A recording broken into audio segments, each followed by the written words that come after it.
Salam, xoş gördük hər birinizi, dəyərli dostlar, dəyərli izləyicilər. Hər dəfə olduğu kimi sizin qarşınıza maraqlı qonaqlarla çıxırıq. Bugün də ümid edirik ki, müsahibə aldığımız şəxs sizin üçün çox maraqlı olacaq. Müsahibimiz ekstrasens Seymur bəy olacaq.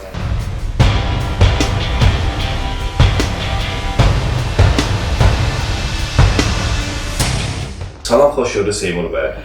Əleyküm salam. Mən də sizi bugün xoş görürəm. Xoş gəlmişsiniz, səfa gətirmişsiniz.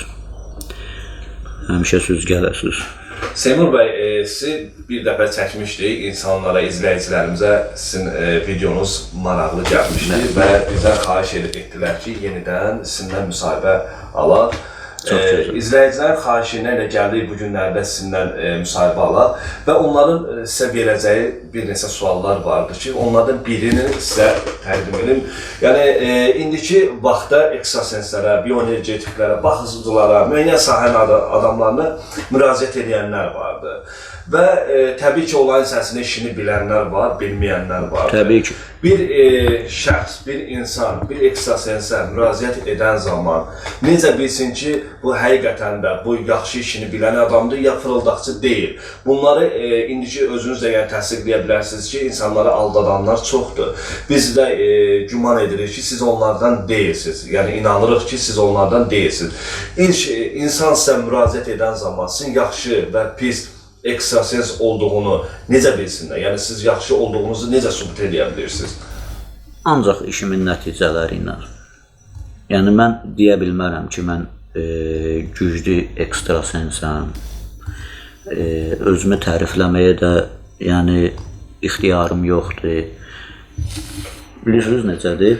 İxtiyarı yoxdur deyəndə Seymur bəy, məsələn, adamlar, bəzi ekstrasenslər vardır ki, həqiqətən heç nəyi bacarmırlar. Amma o qədər gözəl, mükəmməl danışırlar ki, sanki düşünürsən ki, elə bundan başqası yoxdur. Siz, həqiqətən də sizin bu bacarığınız, gücünüz vardısa, nədən insanlar sizi tanımasın, siz özünüzü tərifləməyəsiniz? Valla, bacarıq, güc, onu insanlar qiymət verər. Mən özümə yəni, güvənirəm. İşimin də yəni, nəticələri olur. Bunu da ki, yəni,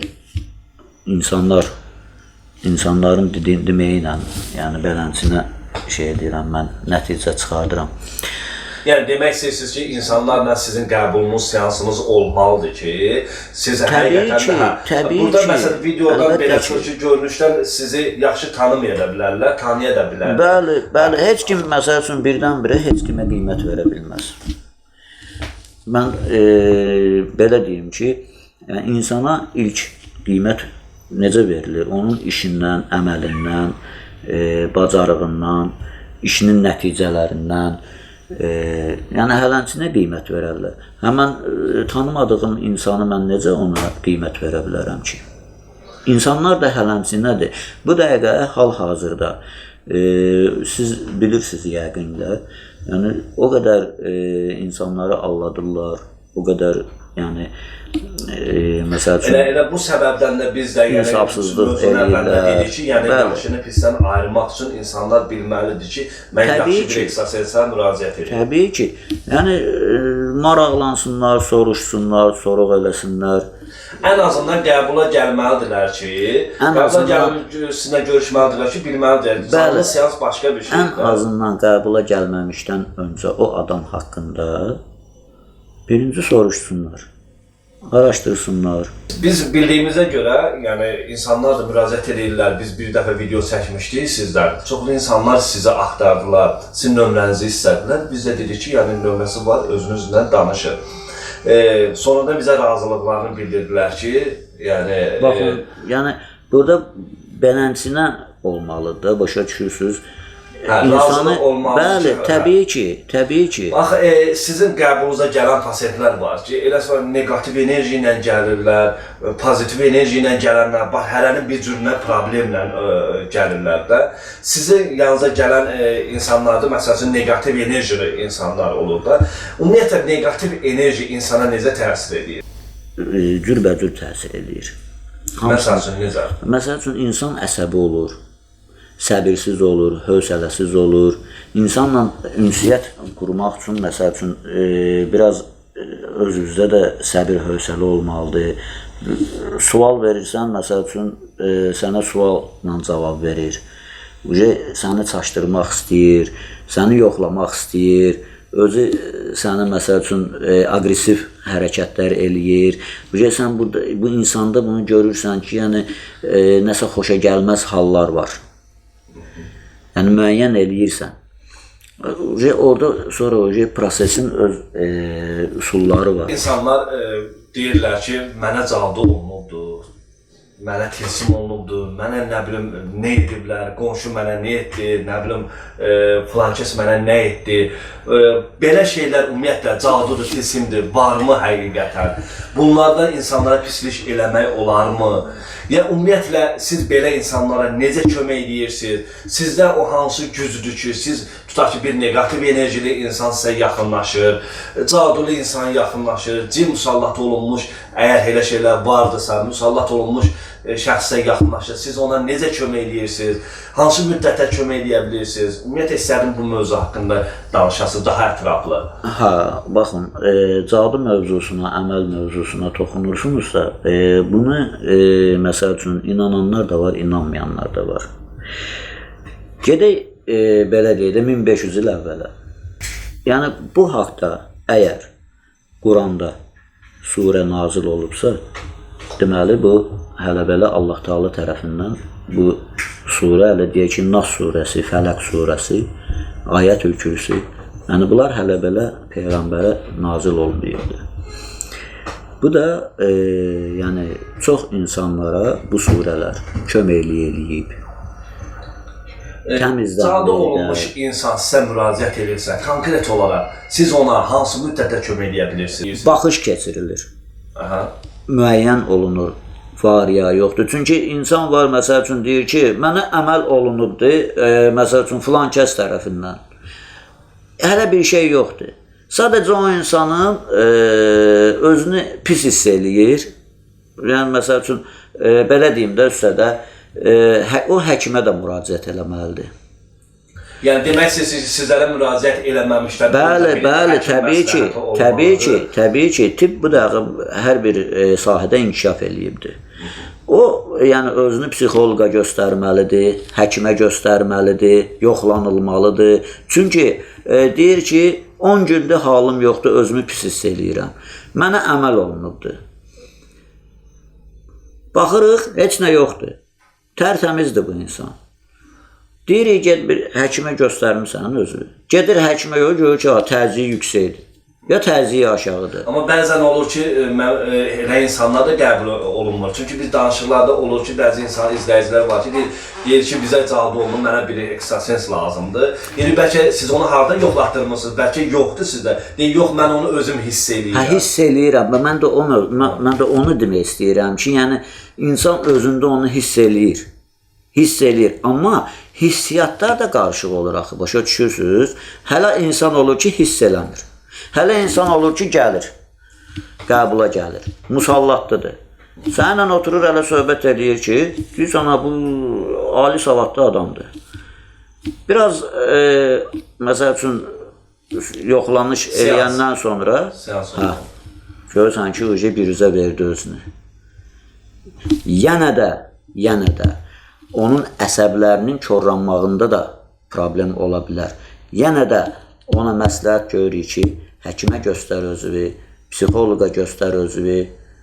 Ondan sonra əgər bunlar bir nəticə verməsələr, ondan sonra biz əlimizdən gələni eləyirik. Cadunun insanın həyatına təsiri nədir? Məsəl üçün, hər hansı bir xəstəliyə gətirib çıxarda bilərmi? Xəstəliyə gətirib çıxarda. Övladı olmayan insanlar var ki, gedir ekstrasensə müraciət edir, deyir ki, sən cadun var ya negativin var, ona görə sənin övladın olunur. Belə şeylər mümkündürmü? Təbii ki.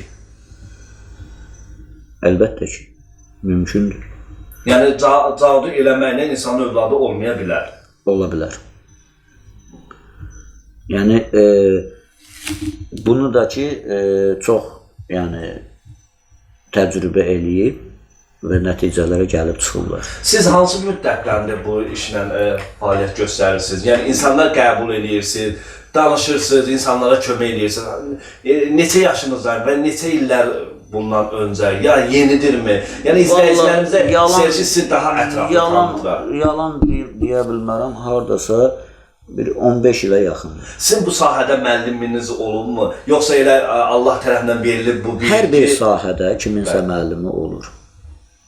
Hər bir sahədə müəllim olur. Olmalıdır da. Düzdür, mənim müəllimim həyatda deyil, rəhmətə gedib. İzləyicilərimiz hər dəfə bu sualları bizə deyirlər ki, yəni ekstrasenslərlə müsahibə adamlarla müsahibə alanda onlardan bildirin ki, yəni bu qədər qiymətin baha olmasından şikayətlənirlər. Yəni ekstrasens var ki, deyir ki, telefonla baxır, onlayn formada baxır, nə bilim canlı qəbul edir, 50 manat, 100 manat deyir, insanların maddiyyətin fikirləşmirlər. Yəni siz də onlar kimi, yəni çox məbləğ deyən insanlardansınız, yoxsa necə? Yox. Yəni bu sualları bu cür verirəm ki, yəni izləyicilər başa düşsün ki, biz heç bir şey məbləğ deməyin özü düzdür. Nəyə görə? Çünki insanlar bu dəqiqə kasıbı var, imkanı olanı var, olmayanı var. Məsəl üçün, imkanı olan, məsəl üçün, özü başa düşür də, görür ki, siz əziyyət çəkmişsiniz, kasıbdır, bir kəlmə deyir ki, imkanım yoxdur, deyirəm, yəni, problem yoxdur. Yəni, o demək deyil ki, sizlə elə hər bir şeyi insanlar özləri də başa düşməlidir. Əsas puldur, mən sizə bir söz deyim, əsas puldur. Amma puldan da önəmli, əziyyətdə də önəmli. Ən birinci, qarşı tərəf sizə müraciət edən insanı siz razı salmalısınız. Yəni, sizdən narazı olan şəxslər olubmu bu sahədə? Ətrafımızda belə insanlar görürük ki, deyirlər ki, mən evə girə bilmirəm, evdə sanki negativlik çoxdur. Nəsə, mənim evimə nəsə eləyiblər, evə girə boğuluram. Ümumiyyətlə, ev şəraiti nəsə negativlik evin sənin yaşamağına təsir edilmir. Ümumiyyətlə, evə nəsə negativlik varsa, siz onların təmizlənməsinə kömək edə bilirsiniz. Təmizlənməsi kömək eləməyin birinci onlar özləri. Üzərliyi var, dəfnə yarpağı var. Yəni evin negativini təmizləmək. Bəli, Türkiyə çarələr var ki, bizim dədələrimizdən, babalarımızdan, yəni nənələrimizdən qalıb da bu, yəni üsullar. Onlardan çox istifadə eləsinlər. Əgər nəticə çıxmasa, onda o müraciət eləsinlər. Yəni bu sahədə işi görən adamlar. Siz bildirdiniz ki, cadu vardı. Cadu olunmuş insan özünü o cadunu təmizləyə bilərmi? Təbii ki, bəli. Bəs o özü-özündə batil eləyə bilərsə, siz yəni nə iş görürsünüz də? Yəni o özü-özündə bunu batil eləyə bilir. Batil eləyir, amma negativlər qalır. Hə, yəni demək istəyirsiniz ki, onu özünə təmizləyir, bir müddət deyil. Bəli. Negativlər qalır. Və siz necə edirsiniz bəs onun negativlər bütün təmizlənir və yəni cavab olmuş insan təkrar yenidən oluna bilərmi? Belə deyək də, yolla gedirsiniz, yağışlı havadır, bir maşın keçir, sizi məsəl üçün gölməçədən keçir, sizi istadır. Üstü başınızı təmizləyirsiniz, amma ləkələr qalır. Həmin ləkələri necə təmizləyirlər? Gətirirlər, yəni kimyəvi maddələrlə təmizləyirlər bunu. O tam təmizlənir. Bu da belənçinədir. Özü təmizləyir. Ayələr, surələr, məsəl üçün istirkafir deyilən hazırlanma var. Ondan istifadə eləyirlər. Üzərlikdən, dəfnə yarpağından istifadə eləyirlər. Bu da nəticə verir, amma müvəqqəti. Çünki ləkələr qalır. O ləkələr də tam kökündən təmizlənməlidir. Ruzinin azalmasına səbəb nədir? Ümumiyyətlə, negativ enerji insana ruzini azalda bilərmi? Ümumiyyətlə, siz ruzisi azalmış insana ruzinin çoxalması ilə bağlı ki, vaxtda bilirsiniz ki, dualar yazırlar, ruzu duasını. Belə şeylər mümkündürmü? Yəni, İlk öncə araşdırılır. Nəyə görə ruzu yoxdur? Hansı yol bağlıdır? Hansı, məsəl üçün, dalğalar işləmir. Ola bilsin ki, məsəl üçün, normaldır, yəni bu rutin bir şeydir. Yəni bir müddət, məsəl üçün, bu insanda indi dayanıb, sonra özü, məsəl üçün, ruzi yolları açılır. Məsəl üçün, ruzun gəlişində azalma, çoxalma, bu normal haldır. Amma ümumiyyətlə, ruzu olmaması? Olmaması negativ məsəl üçün kanallar tutulur. Ruzi kanalları negativ yolla tutulur, bağlanır. Bu da ki, çox şeylərdə həyata keçir. Məsəl üçün, özünüz bilirsiniz ki, sədəqə, sonra xums, zəkat, belə şeylərə riayət eləmək lazımdır.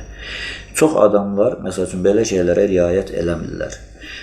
O da gətirir bunların həmin ruzi kanallarını bağlayır. Bağlanmasına gəlir. Bəli, bu sahədə baxış, araşdırma keçirilir, yəni baxış, yoxlanma və bu əgər bir üzə çıxırsa, burada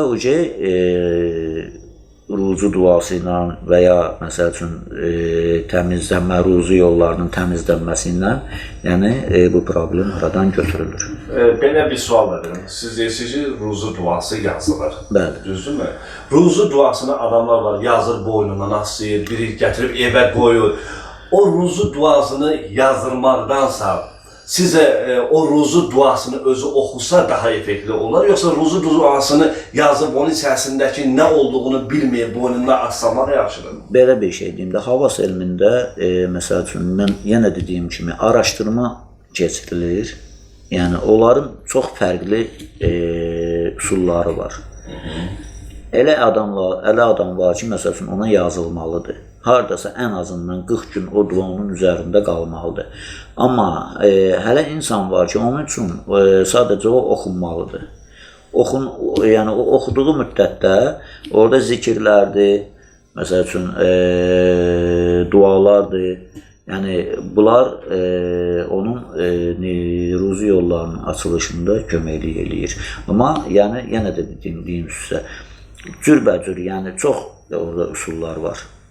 Yəni, çox fərqli. Sizə hansı kateqoriyalı insanları müraciət edir? Yəni, hansı xəstəliklə bağlı mı deyim, yoxsa hansı problemlərlə bağlı müraciət edir? Ən çox psixoloji problemlərlə müraciət edirlər. Bu ilə də bağlı, yenə dediyim kimi, məsləhət görülür ki, ilk öncə həkimlərə görülsün, tibb sahəsindən, yəni yoxlanmadan keçsin. Əgər bir problem yoxdursa, onda biz əlimizdən gələn köməkliyi... Yox, problem yoxdursa, yoxdur. Problem yoxsa sən niyə müraciət eləsinlər? Tibb sahəsində problem yoxdursa, tibb sahəsi ilə bağlı bunun əgər heç bir, məsəl üçün, nəticə vermirsə, onda bu insanda ruhani sahədə... Sizə xəstəliklə bağlı, yəni müraciət bildiyimizə qədər sizə insandan müraciət... Müraciət də eləyiblər. Hansı xəstəliklə bağlı? Yenə dediyim kimi, psixoloji problemlərlə müraciət eləyiblər. Allahın köməkliyi ilə də, yəni, köməkliyi də eləmişik və... Tutaq ki, insan vardır ki, sizə müraciət edir, xəstəliklə bağlı. Məsəl üçün, qorxubdur, qorxub. Bu adam qorxudan şok keçirdi. Şok keçirdi. Psixoloq yanına gedib, yenə də qorxu bunun canında qalıbdır. Həkimlərə gedib, sakitləşdirici, ya məsəl üçün müalicələr alır, bir müddət keçir, yenə bu insan bu qorxudan qutara bilmir. Bəs bu həmin pasient gəlib sizin qəbulunuzda, düzdürmü? Siz ona ilk baxışda xəstəliklə bağlı müraciət edibsə, siz ona adamlar var ki, kartla baxırlar, eləsə hələnin bir üsulu var, baxma üsulu var. Siz ona necə baxırsınız, hansı üsulla baxırsınız ki, onun orqanizminin müəyyən bir, bilirsiniz ki, parapsixoloqlar, bioenergetiklər vardır ki, toxunmadan belə sənin orqanizmində hər hansı bir xəstəlik olur. Bizdə ayələrdir, vəfqlərdir, ayələrdir, dualardır, onlar oxunur və ona reaksiya verilirsə, deməli bu insanda ruhani problem var. Əgər reaksiya vermirsə, bu adamda tibb sahəsində. Yəni mən bildiyimə görə sizin ən çox müalicə elədiyiniz sahə negativliyi ilə bağlı... Negativ, bunların bütün problemləri, yəni mənfi negativlərin yüklənməsidir. Mən belə deyim də üstədə. Musallatdır, bu da mənfi negativdir. Bunlar hamısı mənfi negativlər kateqoriyasına aid bir yəni şeylərdir. Ailələr vardı ki, övladlarının evlənməməsindən narahat olurlar. Qızlar vardı ki, müəyyən yaşı keçmiş xanımlar vardı ki, oğlan bəylərimiz vardı ki, ailə həyatı qurmamasında da siz onlara necə kömək edə bilirsiniz? Global Bu nə ilə bağlıdır? Bu global problem. Bəli, buyurun. Bu da ki, bilirsiniz necə, yəni çox müraciət olunur. Baxış, yenə dediyim kimi, baxış keçirilir, müəyyən olunur. Nədir səbəb? Səbəblər cürbəcür olur. Mənfi negativlərin, yəni insan, necə deyim sizə, baxın da belə deyim də, sadə dillə başa salım. Məsəl üçün, insan özünə arxayın döyür, ailə qurmağa. Ən asan usuldur bu. Ən, yəni, problemsiz usuldur. Sadəcə özünə arxayın döyür. Bu insan başlayır, yəni bu insan yox, onun valideyni başlayır düşünməyə ki, bu insanda bu əməldir, yolları bağlıdır, buna nəsə olunub, nəsə olunub. Müraciət olunur. Baxış keçirilir, yoxlanılır. Görülür ki, bu insanda əməl deyil, negativ də deyil, özünə güvənsizlikdir. Özünə güvənsizlik, yəni insanın psixoloqa da göstəriblər, yəni həkimə də göstəriblər. İnsan, həkim, yəni müəyyən yoxlayır, müəyyən edir, normaldır. Orqanizm sağlamdır. Psixoloq yoxlayır, yəni heç nə, məsəl üçün, nəticə ala bilmir. Amma insanın özündə güvənsizliyi var. Bu da mənfi negativ kateqoriyalarına aiddir. Yəni, o qədər beyindən fikir. Bir səbəb bunu göstərək də, yəni özünə güvənsizlik. Beyində, indi deyəcəm, səbəbini də deyəcəm. Baxın, həmin negativ o insanın beynində özünə güvənsizlik yaradır. Bu insanı ruhən təmizləyirik, ruhən təmizlənir, mənfi negativlər bu insanda götürür, insanda özünə qarşı arxain, özünə arxainləşmə hiss olunur. Negativlər təmizlənəndən sonra. Çünki bu adam yükdən azad oldu. Yükdən azad oldu və arxainlik özünə gəldi. Düzdür, bunu deməklə biraz çətin gəlir. İnsan bunu çox çətin şeydir. Amma ki, necə deyim sizə, bu yəni sınanmış bir üsuldur və nəticədə verir. Və çox nəticələr var. Bu özünə güvənsizlikdir. Evlənməyin bir səbəbi. Bəli, təbii ki. Digər səbəblər əməl, yəni insanın bütün fikrini dağıdır.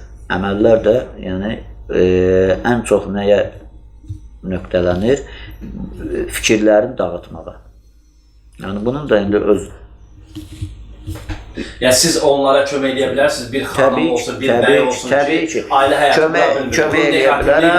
Kömək eləmişəm, nəticələr də bir üzdədir.